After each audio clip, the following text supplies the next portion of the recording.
Okay, good day and welcome to another session. So, we are now in lesson 7. Today we're going to talk about a very interesting topic, summarizing virtualization and cloud concepts. Very interesting topic. So, if you're following our channel, this is CompTIA A+ class. So where we take you and prepare you for the exam. If you want to take the A+ exam, if you want to begin a career in IT, probably want to become a cybersecurity professional, this is your foundation level. You have to start from A+. Or from A+, you learn so many things. The computer hardware itself, which we've been talking about, networking hardware. We'll be talking about troubleshooting hardwares, networking, setting up a network. So today we're going to take you into virtualization and cloud computing, very important. So if you are new to our channel, I advise you to subscribe, click the subscribe button, and also like our video, make your comments too. So if you have a question, you can post your questions in the comment section. So welcome once again. My name is Samuel Bemi. I'm your host. We'll take you to all the trainings. Like I said, if you stick with us, we have so much. We have so much we're going to give to you. Just stick to our channel. Subscribe with us so that you can get all our latest trainings and videos. So we're going to give you so much videos. So we're going to give you trainings on networking, full-time, solely on networking, how to do computer network, how to understanding IP addresses. So many things we discuss in A+. We're going to settle the practicals separately from this. So this is just more like a practical explanation training for A+, preparing for the A+ exam. So we're going to have special sessions for practicals. We're doing more practicals and uploading them. We can start from building a computer system, how to build it, how to set it up. We start from there, how to network computer IP addresses. We do all those ones practically. Now today, looking at virtualization, we're going to practicalize as well. Okay, so without much ado, let's start. So our lesson objective is just straightforward. So we're going to tell you about the client-side virtualization, and of course, then we're going to summarize cloud concepts. So, okay. So let's start with topic 7A, summarize the client-side virtualization. Now, it's a straightforward thing. Now, when we say a client-side virtualization, right? We are talking more about, having your computer. For what is virtualization? Understand what virtualization means. Now, virtualization is just a technological terms, that allow a physical device, a physical machine, right, to be like an emulator. So emulator means that you are trying to emulate another device. So emulate means you want to simulate another device. So that means that you want your device to act like another device. So in other words, virtualization, is an architecture that allows the sharing of resources, of physical resources. So in other words, if you have one physical resources, you split that resources to various devices. So for instance, now, this is my physical machine, right? Now, with virtualization, I can also have this physical machine resources being shared with other devices. So that means if I have a 50 gig hard drive, for instance, that my 50 gig hard drive, I can share the hard drive with another computer that will exist as a virtual computer, not physical one. So in other words, what we're trying to say is that with virtualization, you can have so many computers existing inside your computer. Like I have this computer now, right? So I have multiple computers existing inside this. So this is a client computer. When we say client virtualization, we're trying to say that your operating system you are using is not a server operating system. It's a client operating system. A client operating system are typically our Windows operating system, Windows 11, Windows 10. All these are client operating system. All right, they're not built to act as a server operating system. So the features they have is for client to use. They don't have so much features for client, for server. So what they have is to be able to enable you to work. Go to the internet, browse, do your Microsoft Office work, your typing, editing. Those are what they can do for you. So the normal computer work that they do for you, where you can still work, access resources, that is what your client, your machine is. So a client virtualization enables you to be able to share the physical hardware of your computer system. So when you have virtualization, you just simply sharing your resources of your computer system. You want to share resources of the hardware device. You're trying to say it could be a software. You have one software and you can use that software to gain more software, to add more. So like I said, an emulator, which we're going to talk about later. Emulator just emulating another device. So that is virtualization. So virtualization enables you is an architecture that enables you to share computer resources, your hardware, your memories, all those ones. All right? Okay. So that explanation is okay. Now the next thing we're going to talk about is going to call an hypervisor. So just like the word, we talk about virtualization, right? Now for you to be able to have a virtualization, there must be an hypervisor, right? Now the hypervisor is the software that runs on virtualization. It's just like an operating system, right? Now, typically, we have the hardware and we have the software, right? Now we know that the software is what runs on the hardware that makes the hardware to be fully utilized. Because without the software, the hardware is just a computer, just a device that you can just see. So it's not going to do anything. So the software, be able to run on the hardware and enable you, the user, to fully utilize the hardware resources and what is on the hardware. Now, in the virtual environment, virtualization, there's an hypervisor.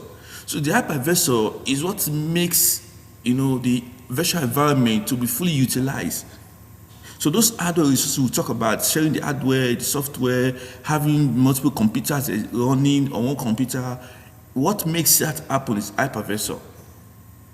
So hypervisor is one that makes that provision whereby you can be able to run a virtual environment. So hypervisor again is a software. You can call it a software too. It's a software. So that makes that provision whereby you can be able to run multiple computers. So there are two types of hypervisor. We have type 1 and type 2. Now let's look at the first one called the type 1 hypervisor. Now for the type 1 hypervisor, right? The type 1 hypervisor is just typically you having the hardware. See, this is the hardware now, right? See, this is an hardware now, right? This is hardware. So that means your computer, when you buy a computer, there is no operating system inside. No OS is inside, just strictly the computer system. You just buy it. Probably you just build a system, you assemble a computer system. There's no OS inside, no operating system inside. So what that means is that you want to run multiple operating system on that hardware. So probably you want to run Windows XP, like you see, Windows XP, Windows 7, Guest OS, DOS, Windows Server, Ubuntu is Linux. So you have all these are OS. So you want to run all these OS inside that hardware you have. It's possible through an hypervisor. So like I said, we say the hypervisor is software for virtualization that enables you to share the hardware. So this is one hardware now. So you notice that this hardware now is making other computers. All these OS are virtual machines. See, we call them virtual machines. That machine, the hardware that exists inside this hardware. You see? So that first compute, just like you have this computer here, these are all computers. So we have 6 computers here. So they're being enabled by this hypervisor. So in other words, on this hypervisor, you can create all these 6 computers inside. And meanwhile, they all exist inside one computer.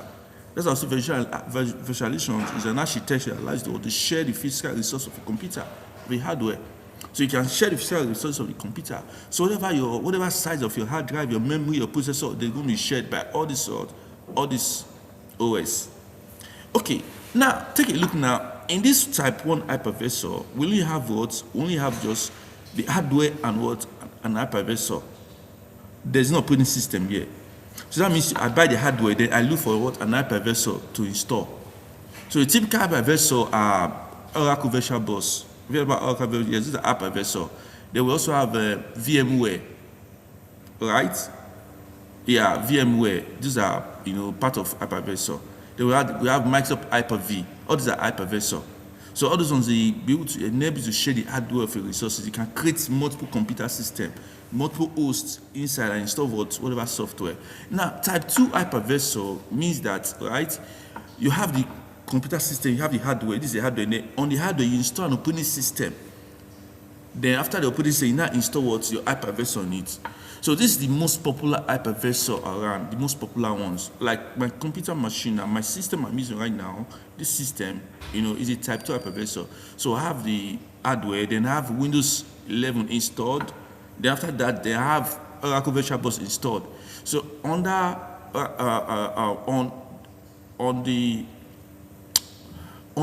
Oracle VirtualBox, I have other virtual machines that are installed. So for instance, I have I think 4 virtual machines installed on them. Those 4 virtual machines, right, they are installed on the Oracle VirtualBox, which is the hypervisor. So we call this one a type 2 hypervisor, right? Okay. So I explained what an emulator is the other time. Emulation is, so you just emulate is another computer, right? That's emulator. So you're trying to build this device. I want it to be able to what? I want to run like a simulator to simulate another computer. So I want to share the resources, right? Okay, let's continue.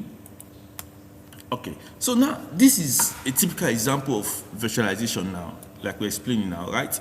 So if you take a look now, so we have this environment, right? So we have what we call container versus virtual machine.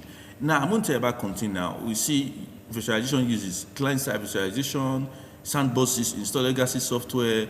When we say sandboxes, it's just typical a virtual environment that you have computers like your lab. You can just create a separate computer environment in one computer where you have several computers running one computer. So you can use like a lab. So all those sandboxes, all those virtual environments, they are computers that network together. They can work together as if they're in a physical network environment. We call them sandboxes. So they're all virtual machines, they're all computers, but they exist inside what? A virtual machine, inside a physical machine rather. Right? So I will show you that on this system. I will show you that, right? Okay. So on a client-side virtualization, which is what this my computer is a client-side virtualization, right? Because why is hosting what other virtual machine. So a client-side virtualization means that what the physical machine I'm using, the physical device I'm using, the physical device, right, is a client operating system that is installed on it. So we call it on that client operating system. I cannot install my hypervisor like I have Oracle VirtualBox, like I told you, that's an hypervisor. So we can call it VirtualBox, that's an hypervisor. Then on it, I cannot run, other virtual machines on it. Then install or put this down to install it. I can do my testing. That is what called like a sandboxes. So when I have all virtual on this my client system, I have my hypervisor installed on it. Then I can have like 4 virtual machines. Then that 4 virtual machines, I can make sure that all the 4 they are in the same network. Put an IP address on there. They can communicate with themselves. That is what a sandbox. Right? Okay. So a server-side virtualization means that I want better hardware resources utilization. So I want to file better hardware. Because in client-side virtualization, because our client devices actually, because the way they are not built to accommodate so much.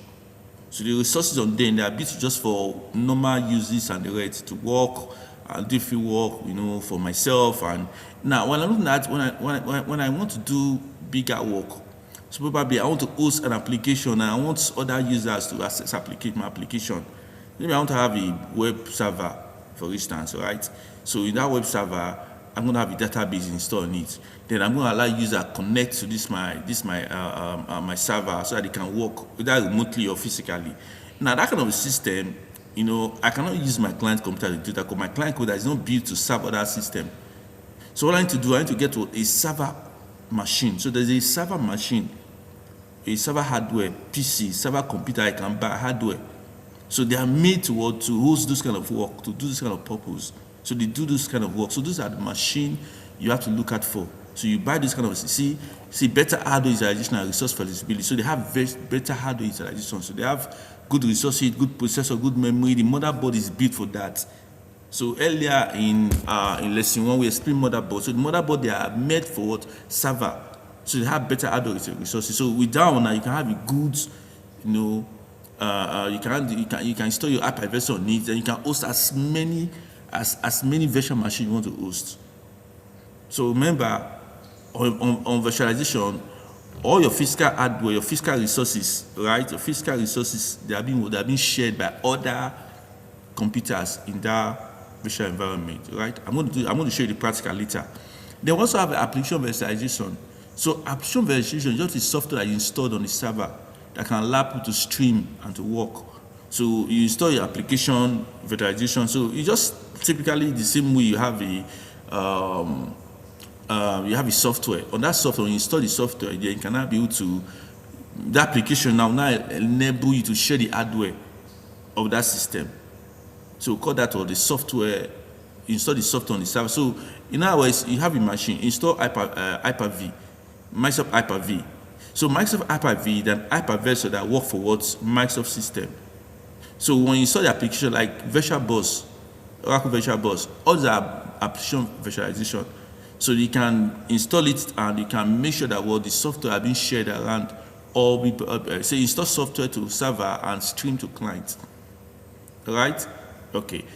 Now container virtualization. So a container is quite different from what a virtualization, a physical virtual from normal virtual machines. So first of all let's understand what virtual machines are. Now earlier when I was explaining to you, I was telling about, let's go back to our previous class. When I was explaining to you, I was telling about all these hypervisors, right? And all these 6 operating system you see now, right? They are virtual machines. See, they are virtual machines. So virtual means that they are physical computer too. They are computer too, that exists inside the computer. So virtual machine. So they exist inside this computer, this very one computer.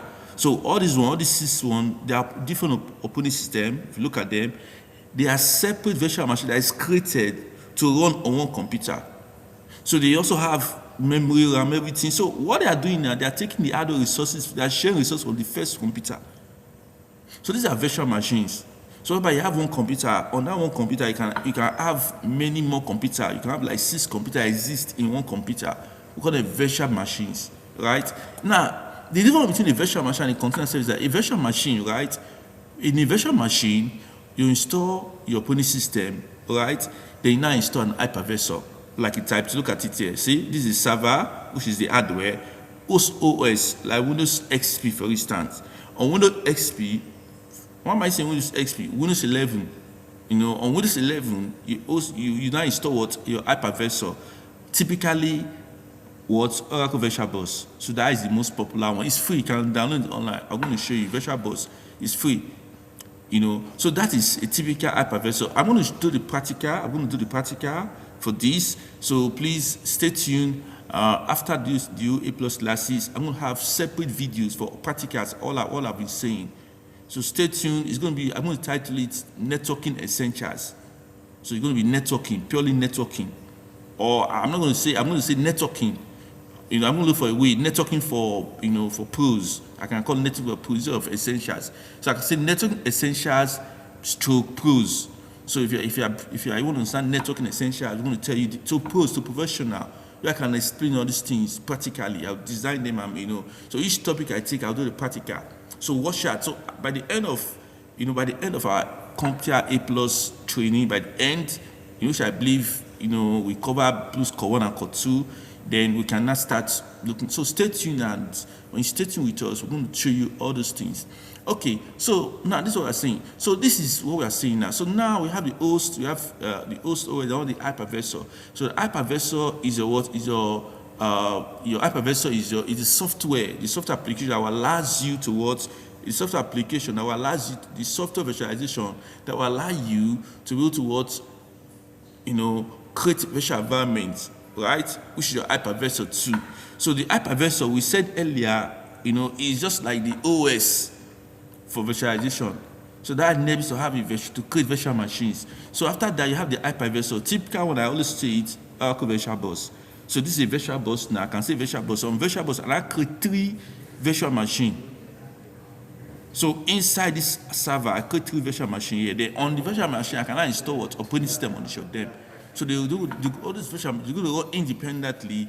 And aside that, I'm going to give them other resources. So if this is my hard drive, if this is my physical hard drive, I have 1 terabyte. I can take 2 gigabytes, 200 gigabytes from this one and give to this one. Take 200 from this one, give to this. I can take 100 and give to this one. So that means I have taken 500 gigabytes away from this physical hard drive. So what is left with this physical hard drive is now what? Virtually, what is left is now what? 500 gigabytes. And I'm giving this 200, 200, and 100. I've shared the reason. So the similar thing. If the RAM here, I can also take RAM from here. If the memory here is 32 gigabytes single, I can minus RAM. Take from here. As I'm creating the hard drive, I can take. I will see option of memory size. Then I can say, okay, if this one is 16 gigabytes, I can say I can give this 4, 2, 2, 2. So I've taken resources from there and give to. So they all going to share the processor. In processor, you don't share. They just use the processor. That means, when we are talking about when we talk about hardware, when we talk about hardware, we talk about processor, right? Processor architecture. We'll talk about x64 and x32. So that means for you to do virtualization, your processor will be what x was 64, right? We talk about these things. So you need to go back to our first lesson. So your processor, you can use x64 processor. That is the only way that you can do virtualization. Any processor that is less than x32, I think 86 or so, x86. That x86 is lesser. Can't be able to do virtualization. So you can go back to our previous video. That should be lesson 1 or so. Yeah, we explain all this. So for you to do that, the processor architecture matters, right? Then you can be able to do that. So you don't share processor.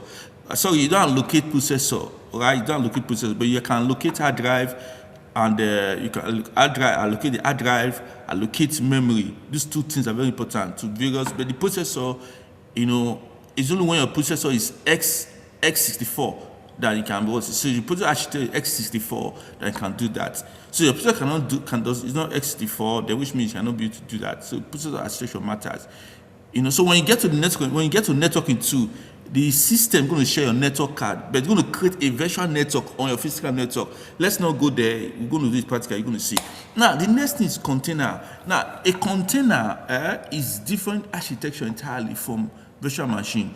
A container runs the same way, so you can have the normal server, have OS, but there's no virtualization there. Unlike here, we have hypervisor. So here is no virtualization. You don't need to install an hypervisor. What you have is a software called a Docker. So it's a software that you just run. Like, look at it here. This is a typical example of an application virtualization. Typical example. When we say application virtualization, this is a typical example. So you install the application virtualization, which is like a Docker. On that one, you can look at it, install software to server and stream to client. So you can have other applications. So here on a Docker machine, you can have several applications. So all running on one software. So you can have, for instance, now software developers, all these programmers, how would they do, right? So most of all these applications you see online, what also is Docker engine. On that Docker engine, you can have different applications. You can have your web server application, you can have your database, you can have so many applications running inside. So each of those applications, they are on their own. They run on their own. They're isolated from other computer. You understand? So they're not the same. So the difference between these two is that container and virtual machine is that on virtual machine, you have one computer. On that one computer, you're going to install several software on one computer. All right? So you're going to take the resources. You're going to take the resources from the physical hardware. So a virtual machine, you got an hypervisor. A container does not need an hypervisor. You need the Docker machine. You need a Docker engine to be able to run. So a container going to create a separate space. So every software you run, all the software you install them on this Docker engine. All your application, you're going to install it in there. But meanwhile, the application, they're not going to go take, unlike this one, unlike the hypervisor that will take physical memory. So they're not taking physical memory from the hardware. They just use whatever resources that is allocated to the Docker engine. So because when your computer is working, actually every application that runs on computer, they utilize your memory, they take memory spaces and work. So the same way your Docker engine, can start to take, if your Docker engine large, it will need enough memory resources to be able to work. So since your Docker is a large database, very large, so it can take enough space from your RAM to work.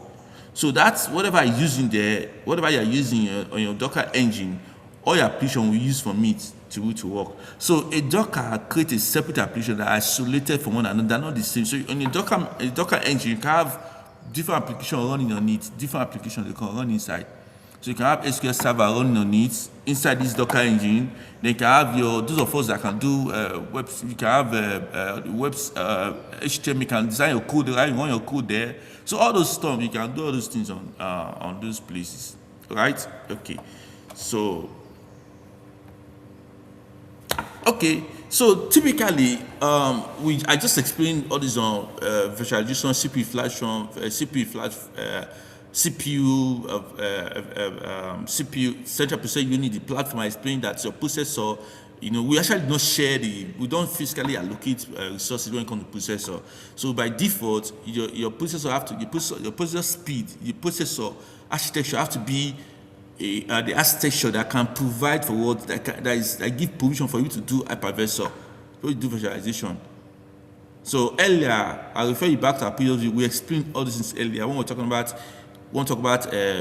some certain architectures, for virtualization. We explain them. So I advise you to go back to our previous video, right, so that you can see that, right? Okay. So for memory, we explain the memory, networking too, all those things. This same memory space. So typically, you're going to see something like this in a virtual environment. So this is Hyper-V. See this Hyper-V. So Hyper-V is an hypervisor for Microsoft. So Hyper-V is Microsoft hypervisor. In other words, Microsoft operating system for virtualization, put it like that.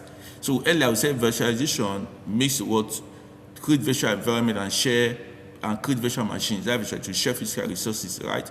So the virtualization needs an hypervisor, needs an OS, which you said the hypervisor is an OS that enables you to run on virtual environment and virtualization. So Microsoft hypervisor for Microsoft Windows is what? Hyper-V. So that is Microsoft hypervisor. So in other words, it's not compatible. It's only on the Microsoft platform. So similarly to if you move to Oracle has their own, which is Oracle VirtualBox. So VirtualBox it can run anywhere. VirtualBox runs everywhere. VirtualBox and Hyper-V and VMware rather. So VMware too is also an hypervisor. VMware can run anywhere too. Unlike Microsoft, VMware can run anywhere. But one thing about VMware, that VMware is you have to be able to subscribe.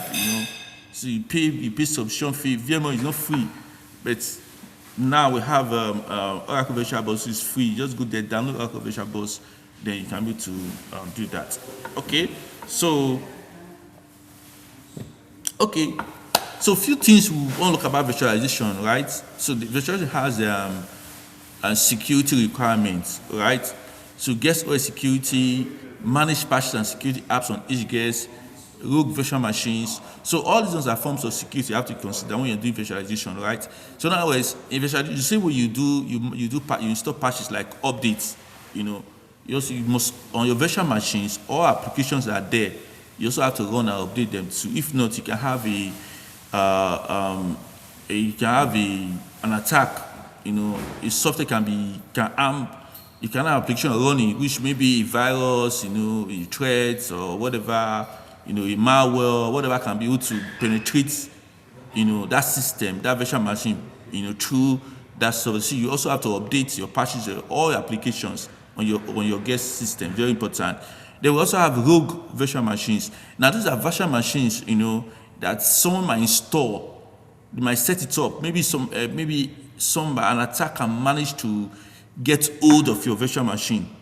Managed to get hold of your physical computer. Managed to get hold of it. So just managed to get hold of your system somehow. Hack your system and to access that system and see your virtual machines. Now it can create a virtual machine inside your virtual environment. So as soon as the attacker gets over your computer system, right? So what it does is to create a virtual machine inside. So the virtual machine will act like like a virtual machine. They're doing the same work, which is possible. So what they do is that that virtual machine should just be seeing, whatever is happening, and be able to steal information. So they can extract information, be extracting information and see what is going on and be sending to them. So the attacker can create the backdoor, on that rogue virtual machine. So create the backdoor by whatever you are doing, they are seeing it, sending to them, right? So they're very important, right? So all security increase risks from hardware failure. So it's very important, right? So it's very important if your physical hardware, that is the downside, disadvantage of virtualization. If your physical hardware is faulty, which means all your virtual machines are not backup, they've all gone. So you'll be able to protect against hardware failure. Ensure your physical hardware, since your virtual machine hosts other applications and also since your physical bus, your physical bus has virtual machines running on it. So what you need to do is to protect it and ensure that just have fault tolerance in place. Fault tolerance, we explained also, is the ability of your hardware device to be able to remain functional even when the hardware has failed. So we explained all that in our previous lesson 1, lesson 2, LED. So go back and look at those things. We also have hypervisor security and VMware escape. So hypervisor security, always update your hypervisor. Always do updates. Update patches. Patches are just components of your software that are being released. So because your software, they have several components, several parts that makes up your software. So there's a part that work on networking. There's a part that work on your mouse. There's a part of your software that work on keyboard. All these are components. They are called patches. So all those software, there's some of them that work on driver. There are some that work on services. So all these are part of components. So we call them patches. So there are times that it's possible that one of those parts can be attacked. But they can have a software. It can have they can create a malware for that will make that software not to work properly, that will crash your system. So if one of those patches, one of them, those components are faulty, and you don't have the latest update on them, it's going to affect your system and make your system not function very well. So what you need to do all the time is to always update your software, so that if there's any patches that have been released by the owner of that OS, because the owner of the software, the applications, every vendor that design applications, they always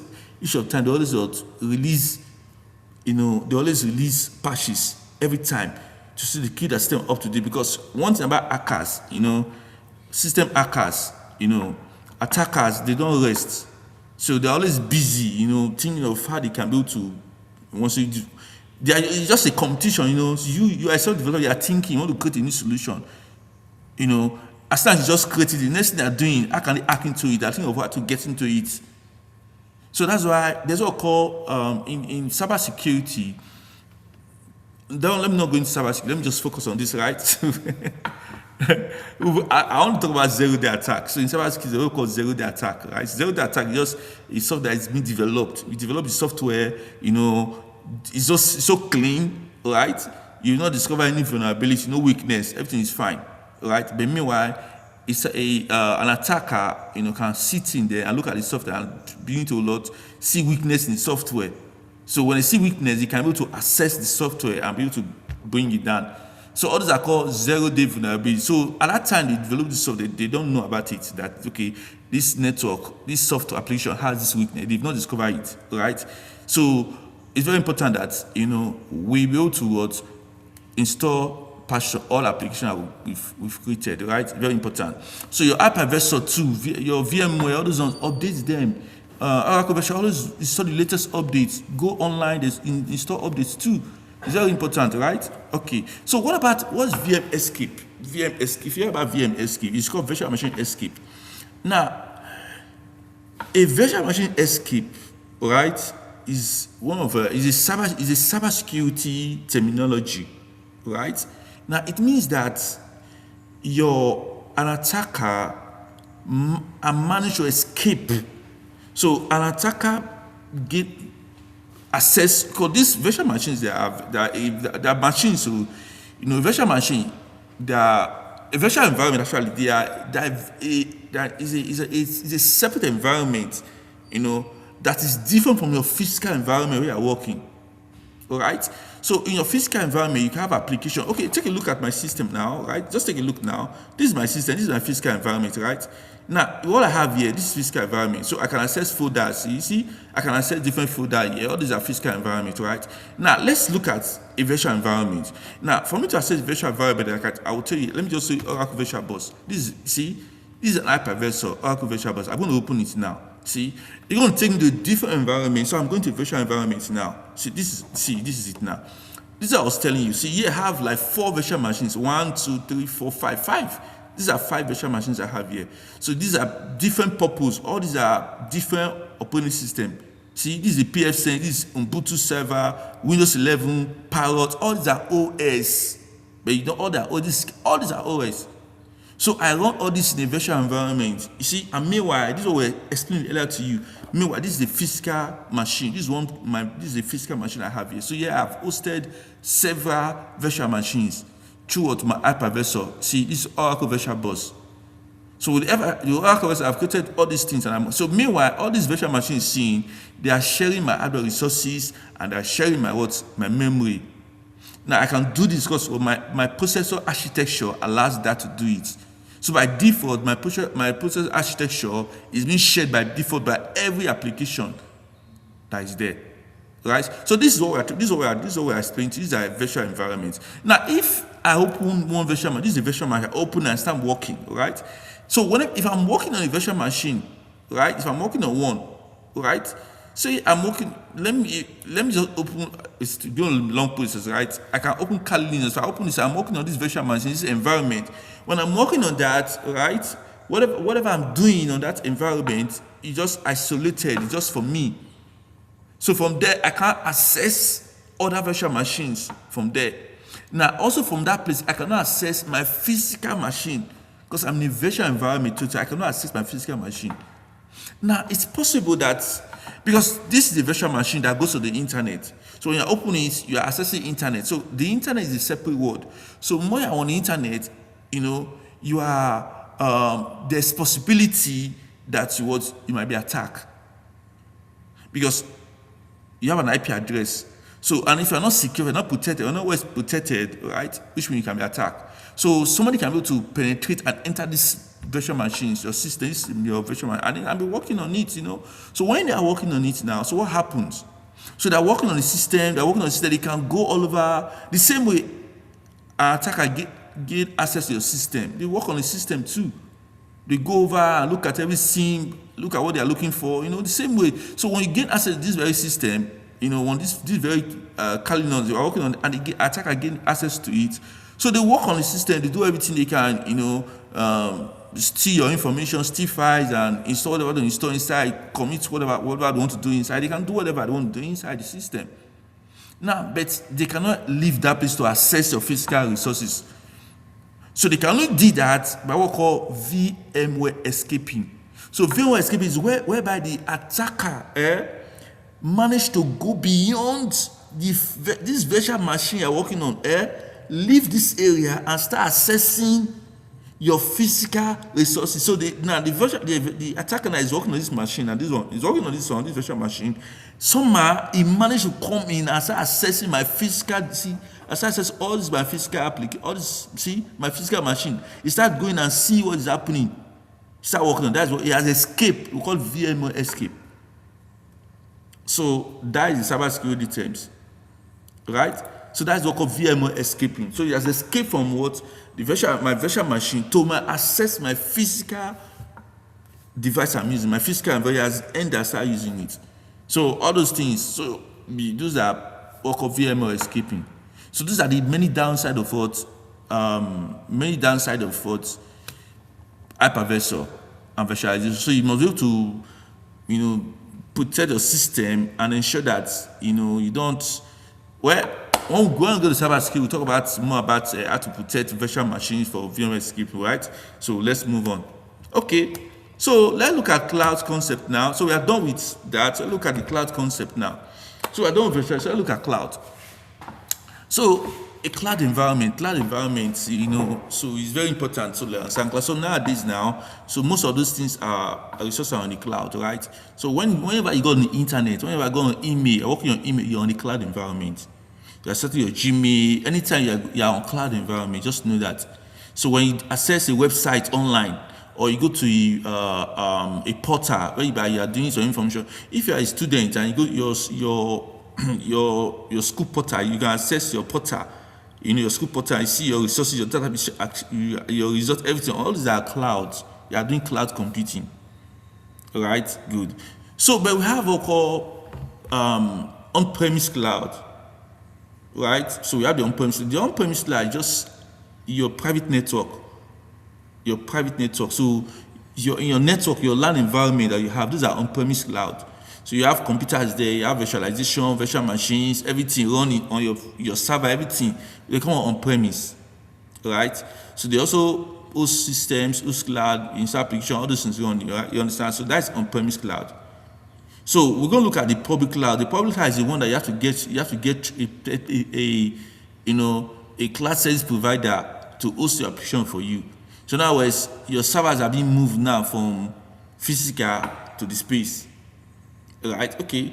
So in cloud, so there's a popular cloud term there's a popular cloud term which is called virtualization. Now, one of the most advantage, why the cloud is advantageous? The cloud you can access as many resources you want to access in a cloud environment. You can access as many resources, use the physical resources, access applications, share computing devices, databases, and data. So many things. The hardware of physical architecture, all those things, you can share them, right? Good. Now, the thing is about that a meter utilization means that you are paying for what you're accessing. So you pay for what you use, right? So you're not going to waste resources. So if at the end of the day, end of the month, you've only used what you've used is not much, you're going to pay for that. So you don't be paying for, like, you have a full computer system, you just buy it and you don't use it. So you pay for what is being utilized. So we call that meter. So whatever you pay based on what you use.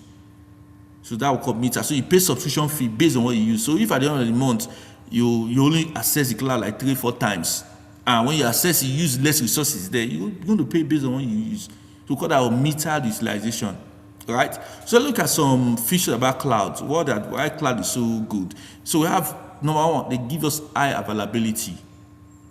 So high availability is the reason why every time you go to your email, you always access your email. Do you want to tell me that those email providers don't have issues? They have issues. They have technical issues. But each time you go to the cloud, you have access to your email. But you see, they have issues. So when you are doing computer, all right, there are going to be issues. There are going to be 1 or 2 issues on the right. Maybe there's a time where they have to they need to upgrade the memory, that time need to upgrade the system, that time need to change the processor, they need to, so many things that happen. But you might not know, This is why I don't know, because of what high availability. That's why you will not know that they are having issues. They have technical issues. You don't look up availability. Availability means that, the cloud service provider, they have several cloud everywhere. They have data centers everywhere, all over the world. So what happens? Those data centers, they replicate to one another. So they can have a data center in Europe, right? I have one in Africa. I have one in, North America. So all those data centers, what happen now? They replicate. So whatever is on one is being replicated on another. So that means there's going to be high availability. So every time you need to access your resources, your file, your email, you always access it, right? Because even if a particular center is having issues, right, your information can be accessed on the other data center that's still there. So that's high availability. So the cloud provides what? High availability. Think about you having a normal resources on your house. You have a normal network on your house, or in your office, and those your servers are not on the cloud. So just normal server use, and something just happen a day, the server just go offline. Everybody in the office, they will not be able to work. So they have to wait for the system administrator to work on that system and that server and bring it back online before they can have access. But in cloud computing, not like that. There's high availability. So you always time you need access, you always have access to them. Now, the cloud also provides what we call scalability. This cloud is scalable. How do you mean? Now, scalable in the sense that if you are starting in a cloud system, if you are starting with 5 users, right? You have 5 staff, right? You just be working with the 5 staff and pay for meter service, pay as you use. Then if in the next 2 or 3 years, your staff strength have increased, maybe like 20 or 50, you don't need to bother about buying more computers, buying servers, you don't need to renting more space. You don't need to. All you have to do, increase your service, pay for more service, and subscribe more, and all your users will start scalable, so you can scale up at any time. And if eventually too you decide, okay, fine, all these many staff I know, I don't want them anymore, you can also scale down. We'll talk about what meter utilization. You can scale down. So all those services you are paying for, you're not going to pay them anymore because what? You scale down. Rapid elasticity. Rapid. So you can, you are using software, maybe a database. So at any point in time, you can expand as much as you want to expand. So you can increase the software, and stuff like that too. So shared resources, very important. Scalability is not about both staff. So technically, you can scale up your physical memory. So we talk about scalability. You can scale up your physical memory. So if your physical memory if your memory, you are using up to like 8 gigabytes memory, and you notice that you can scale up. Well, I'm using the word scale. It's not actually physical memory. If, for instance, now, right, your class system is, the memory is, what you are using on the cloud system, the memory allocation is 16 gigabytes that is being allocated to that system. And the 16 gigabytes is getting filled up. You don't need to bother. By the time you get to the system, automatically, right, the memory will increase by itself. That's what scalability, you just scale up. Just increases by itself. So you can have those things in cloud. Shared resources, yet. So shared resources, you can install you can have your files, you can access a file everywhere. These are shared resources. In the cloud resources, you can have your data stored in the cloud, then you can share it to your colleagues and other people. You can share them, provided with their security, right? Okay. So now public cloud, private cloud. So the public cloud is the one with the cloud service provider, right? So multi-tenant, what is multi-tenant? Multi-tenant means that you have many of your customers. You have your customers, many users, multiple users, right? Your customer, many staff. They all have access to a physical architecture, physical server. They are using the physical server. All of them are using it. They're accessing the physical server remotely on the cloud. They're all accessing using the cloud. All of them. They're accessing, using it. They're using it at the same time. Right? When they're using it, that machine on the cloud are using it, but their resources is isolated. So if user 1 is is using the cloud, right? So user 1 is all using the same service, the multi-tenant. So you subscribe for one, everybody using that subscription, right? But they're working on one particular server, but their information are separated, their data they are separated. User 1 cannot see what user B is doing, user B cannot see what user, so on and on. So is multi-tenant. You have several staff accessing the same a client service, right? But that service whatever they're doing is being isolated, right? Then we'll call the private cloud. So that private cloud is like on-premise. So that is you, your business, your department, all you guys working together. Call that a private cloud, like your on-premise cloud I'll talk about. So that is your normal network that you have. Community cloud is whereby people come together, companies come together and try to have their own cloud. They can share the cloud, just like you want to buy a land property somewhere, and you know that place to get that land property is not going to be easy. So it's quite expensive. So what you can collaborate. You can do collaboration with other people who are interested in buying property in that place. You can go to them, talk to them. You guys can come together, pull up resources together, and go and get that property, that land. When you get it, then you can be able to work separate. The same way in a cloud, you can do a community cloud. So if you don't have the resources to go and buy a large space, right? You can talk to that person too. So you guys can go and get a cloud together. Then of course when you get it, just to talk about multi-tenant, then you can be able to work distantly. Create your separate workspace, or you can work on the cloud distantly from another. Even though you all three are using the same cloud service, the same cloud, right? But what you're using the same cloud, but your service are your workspace are different from another workspace. So hybrid is just a combination of your private cloud and your public cloud. So hybrid means that you have a private cloud, right? So your private cloud now, your on-premise, your private cloud network. So whatever you have in your private cloud is what is connected to what the public cloud. So you have both working together. Eventually now, your private network goes down. You can say access your public cloud. So that is the private cloud. So it's hybrid. So both of them are combined. So you work together. You link them together. We call it an hybrid cloud. So your private cloud is not on its own. It's linked to the public cloud, right? Okay. So let's look at common cloud service models. So these are when you want to get a cloud service. So there's what we call IaaS, software as a service, then platform as a service. Now, infrastructure as a service now, is just physical architecture. So you go for a cloud service, they provide with everything. They provide with everything, the hardware, the memory, the switches, everything. They give you everything. You don't need to bother about buying switches, doing networking. You don't need to bother about these things. Every physical resources that you want, your cloud service provider will give it to you. So you don't buy anything, right? We call that infrastructure as a service. Give you all the provided infrastructure for you, to you, right? So look at it. Infrastructure as a service. Configure networking, computing, virtual machines, software, fireware, and load balances. All right. So that for infrastructure as a service. All right. Now the next of course software as a service. Now at this time, right, they just give you software to work with. Software as a service. So you have a software. The cloud provider provides software for you that you use. So what they do, they just provide the software.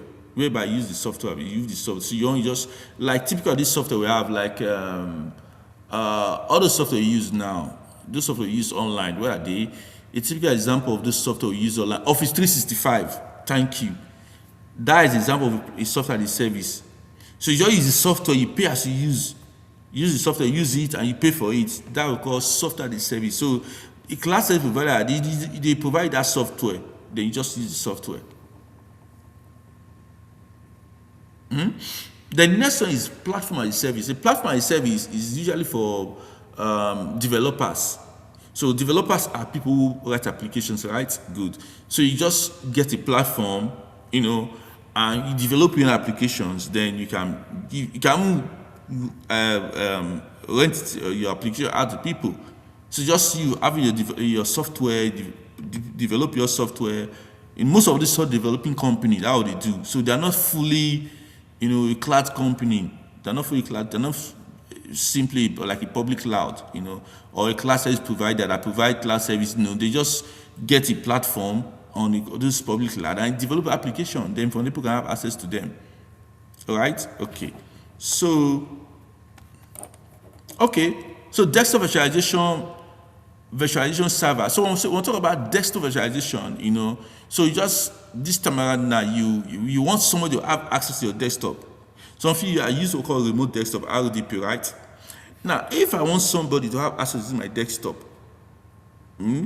so like maybe I need an assistant, or maybe I need the IT person to work my system or so. Now I can make my desktop, a virtualized environment. So I don't need to create virtual environment. I don't want them to access my desktop environment and use my desktop, like see if they are working on my desktop. So that will be about remote desktop. So what I need to do, I just have to make my desktop a client desktop. So I have to enable it. So there's what called remote desktop. I will enable remote desktop in my system. So I enable it, then the user cannot connect through RDP. So RDP means remote desktop protocol. So they can access my desktop. When they access my desktop, they can use whatever I have installed. All right. So they can use whatever software I installed on my application on my desktop. They use it. So whatever I installed, you use my desktop, access my file, everything. So long as they've entered it, we call RDP. So now, similarly, you can have a system. So you can have a system at home. right? You have a system at home, install everything to install. Then when you're at home at time, you want to work on it, you just RODP. What do you need to do? IP address. So now the IP, have the IP address of that your computer at home, and always let it on. So at any time you can just connect to it and through the IP address. If the IP address is 192.168.1.1, then all you have to do is if you just click on remote desktop, let's click on it, then typical example, see what I'm saying now, see remote desktop, right? See remote desktop, when I look at it, open it like this, computer name. Here you can put the IP address. So you can put IP address here, just type the name IP address 192. So the IP address is 192.168. This, for example, .168.1.1. So this address now, for instance, okay, let me say 100 because most of us 1 is always used for router. So now 192.1. So this one I can say connect. If you just try to connect to my remote desktop, see. So it's time to establish a connection. There's no connection like that. No one. So let me cancel, right? So that is remote desktop. So by the time I connect, I'll be working on that computer, like I'm there physically. So that is remote desktop connection. So now we also have virtualization server too. So the same way you have this, you can have virtualization server. Virtualization server is, your server operating system that you install what hypervisor, you've installed hypervisor inside. So an hypervisor can make people to have access to that's a server. So you can create virtual machines too inside. All right? Okay.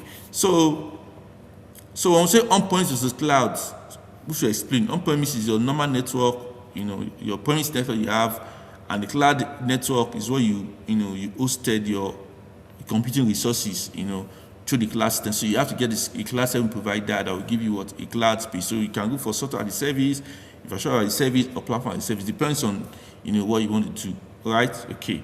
So this one I just a cloud file story. So like I explained earlier, so the cloud system is just where we dump our work, and I told you we dump our job, our database, our computer resources. That will put them. So like I told you earlier, each time you go to your email, whatever you have in the world, whatever you are doing cloud. You are storing your file. You are doing cloud storage. Your phone, your mobile devices too. You are accessing information. You are storing them. So all this information you go to the cloud. All right. Good. It's very important. So the cloud file storage, document sharing, you can synchronize. You can do what earlier I explained called cloud replication, different zones, data center. I explained it earlier. Cloud replication, right? When I was talking about high availability, so I explained it earlier. When I talk about the reason why you've never gone offline on the cloud, why you have information on the cloud, you can always access because what replication. So they provide what high availability. So they have different data centers in geographical area. So whenever they're having issue in one, the server there, that data center replicate automatically to the other one. So even they have issue, we don't even know, right? Okay. So finally, we have software-defined network. So you don't need to bother so much about this. So what is just saying? It's just talking about a way whereby you can manage your devices, like switches, the capability of switches, normal modern switches and routers. How you configure, how you work on that, you work on those switches and router, right? So those router is just saying that you can use scripting to configure your router. Use a script, write a script to configure your switches and router.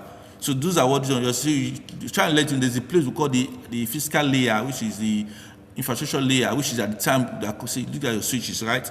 So your switches are where you connect your network cable. All those are it. You connect your network cable, your ports, all those ones. Those are the physical part of your infrastructure. When it comes to software-defined network, apart from that, you have to manage it. To manage means that the software, which is the code, the script. So you have to control it through coding and stuff like that. So you're going to write codes that will control it, So the application layer is the time where users are using the application layer, the time where people are using it. What we see, like I'm working now, I'm accessing information on the network, right? So whatever I'm seeing, right, is a result of the application layer. So the code now is being written, the code to make the switch work well, right, is done in this layer. This control panel, management panel, that's where you control and write those scripts that make your switch to work. So the switch you see, they do technical stuff inside. There are a lot of things they do on the switch to make it work. They configure network IP addresses, make this switch more secure, install security there, network monitoring, all these things happen inside the switches. So all these ones you're going to configure it, you're going to write code. This is scripting, right? Okay. So API just to make one application have handshake with another that will be able to work with each other. That's API. So API is one of the reasons why you can have another application accessing your router from anywhere is API, right? So just have an handshake, right? Okay. So finally, we've come to the end of lesson 7. Thank you very much for following us. If you have a question, you can send me an email or you can send to a comment section. So I'll see you